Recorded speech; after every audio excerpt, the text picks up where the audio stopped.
é que, mais uma vez, este mundo deveria ter uma visão do Deus que os derrubaria. Um Deus que não hesitaria em deixá-los mudos, como ele deixou Daniel mudo, ou fazer João cair de cara no chão, como João caiu.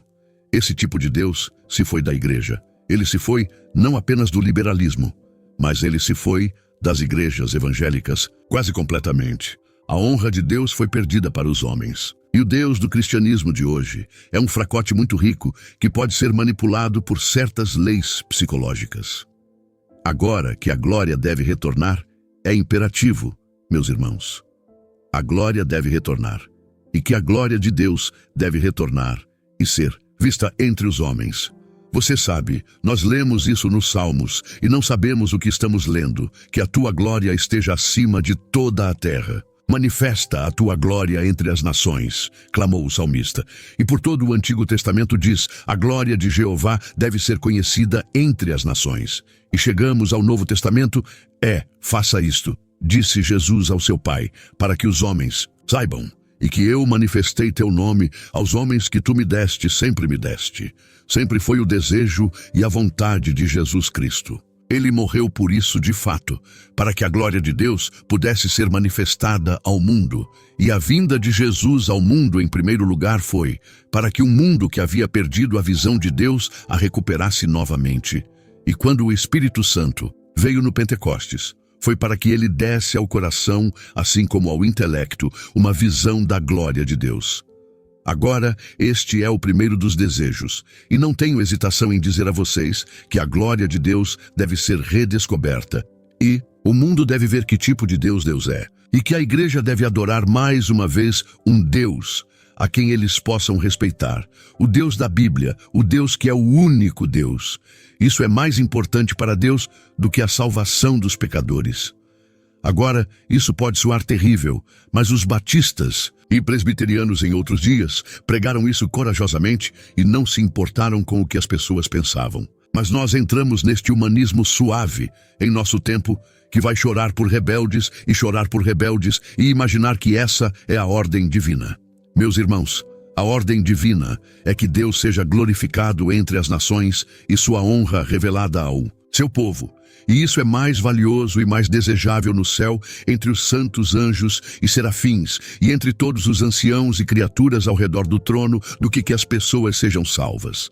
Mas aqui está a história maravilhosa. É isto que a glória de Deus e a salvação dos homens foram tão harmonizadas no coração amoroso de Deus, que a glória de Deus pode ser revelada à medida que os homens são convertidos, de modo que não é um ou outro, devo escolher um ou outro, mas é que ambos podem acontecer, um ao mesmo tempo que o outro. Deus glorificará a si mesmo salvando os homens, mas ele também glorifica a si mesmo de outra forma.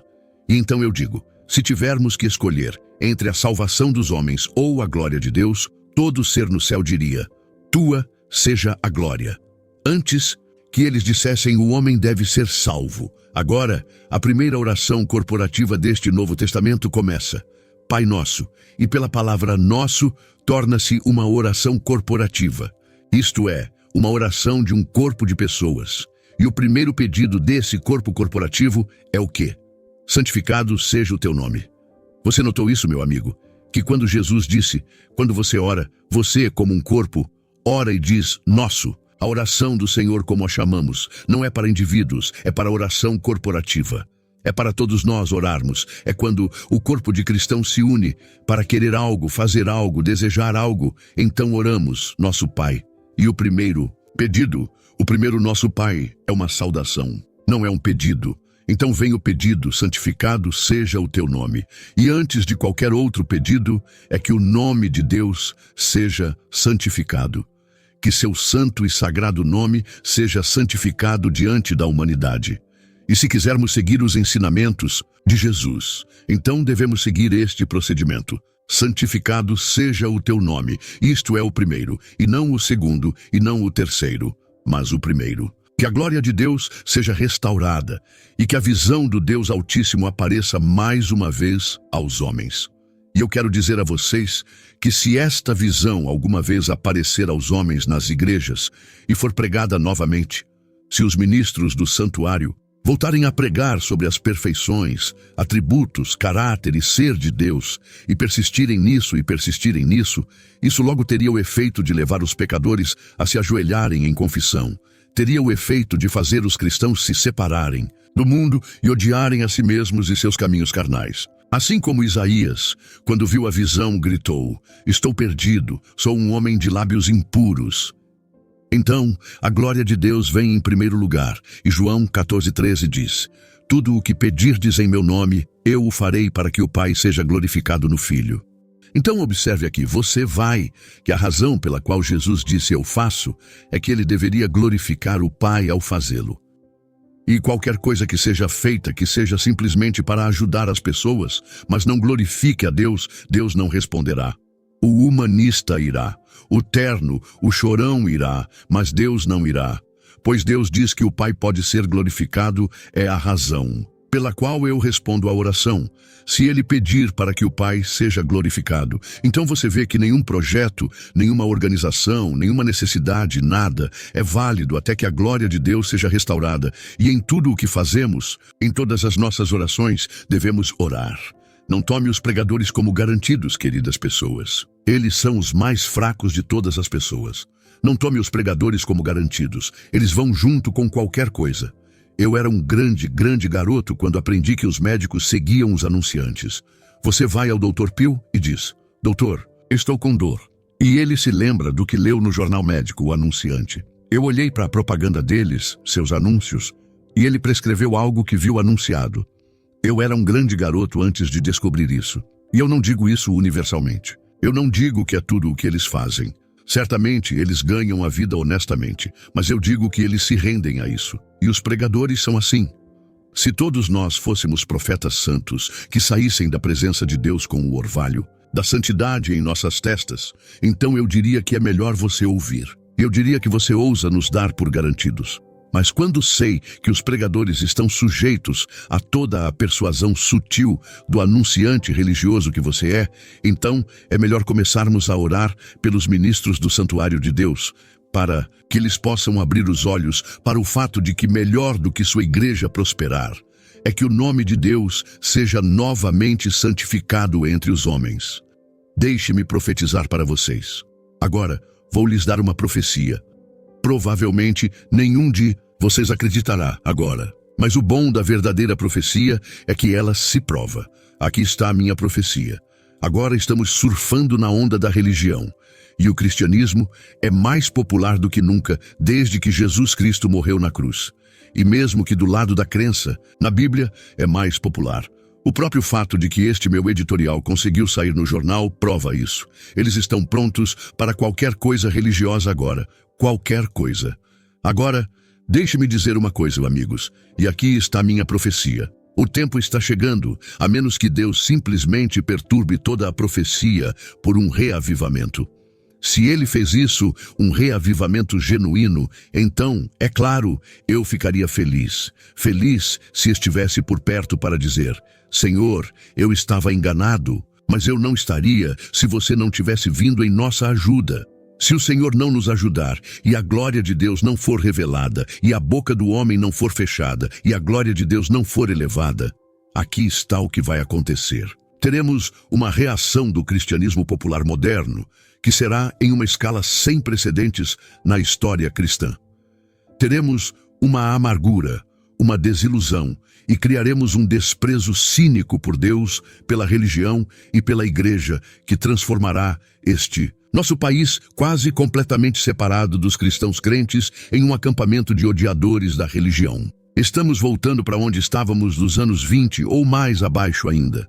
E você encontrará cinismo, desilusão, decepção, amargura e hostilidade, porque as pessoas estão pensando dessa forma, que o que temos é cristianismo quando não é.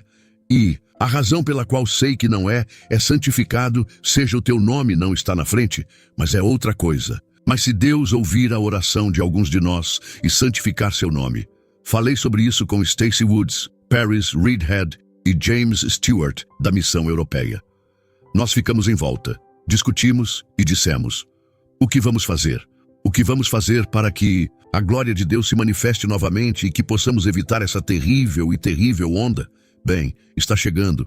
Posso não viver para ver, mas está chegando. E chegará o dia em que as pessoas que agora estão cantando no rádio e no celeiro, dançando sobre Deus, o quão bom Ele é, não seriam pegas mortas cantando sobre Deus. Uma multidão desiludida, amargurada, hostil, raivosa e cínica. As pessoas que experimentaram o cristianismo que não era cristianismo. Nós o teremos em nossas mãos. Bem, essa é a primeira, a glória de Deus. O segundo, serei breve.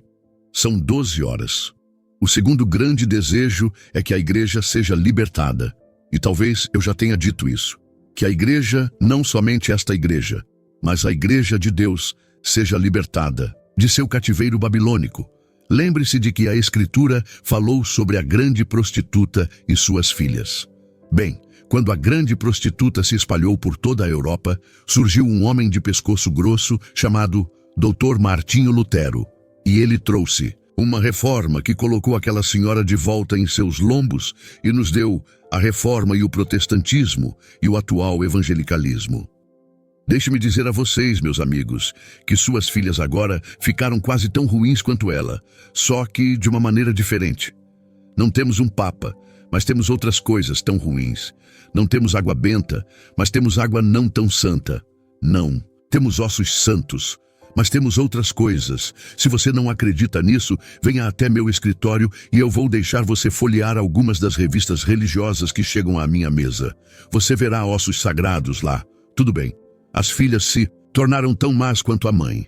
A grande prostituta teve filhos. E a Escritura diz: eu julgarei aquela grande prostituta e seus filhos e suas filhas. Agora, essas filhas estão em cativeiro babilônico, assim como a igreja estava nos dias de Lutero. E Lutero tirou uma parte daquela igreja do cativeiro babilônico. E a fornicação vergonhosa com o mundo agora acontecendo entre as igrejas. Sobre isso, vocês devem orar, meus irmãos e irmãs. Sobre isso, vocês devem orar. É sobre isso que devemos orar. Esta deve ser nossa oração corporativa. Esta é a razão pela qual temos reuniões como as que anunciamos. E até que isso seja realizado, e até que a igreja tenha sido libertada de sua escravidão mental e de seu modo de vida e seu cativeiro babilônico, então eu digo que nada mais é de primeira importância. Você diz, evangelismo? O que o evangelismo faz se não fazer com que a igreja se espalhe na Babilônia? Os filhos da igreja são gerados, mas são gerados sob o cativeiro babilônico quando deveriam ser gerados na terra. Você diz missões. Mas o que as missões fazem se não transplantar um cristianismo socialmente corrupto e esfregar em solo estrangeiro? Você diz livros, escolas, revistas e todo o resto. Muito bem. Mas, meu irmão, muitas atividades cristãs são sobre o trabalho das bactérias em uma igreja decadente. Isso é tudo. Você vai, se quiser, fazer isso e puder suportar um barril de lixo. Mas barril de lixo, olhe para ele e observe e veja o que ele faz. Ele borbulha, sibila e sussurra, mas está sempre ativo, sempre ativo. Ele está decaindo, fermentando e apodrecendo. E ele se mostra por uma atividade constante, e uma quantidade enorme de atividade agora é pouco mais do que a atividade de bactérias na igreja decadente. E devemos orar e trabalhar para que a igreja seja libertada. Devemos orar e trabalhar para que ela possa retornar à separação, devoção, pureza e santificação. Para que ela possa retornar novamente à glória de Deus e que ela possa se dedicar não a ser conhecida, publicizando-se, mas à glória de Deus. Agora, irmãos, essas são as duas coisas que toda a igreja está sob obrigação vinculativa e terrível de fazer: orar o suficiente, trabalhar o suficiente e viver de acordo com suas orações, para que a glória de Deus apareça mais uma vez entre os homens.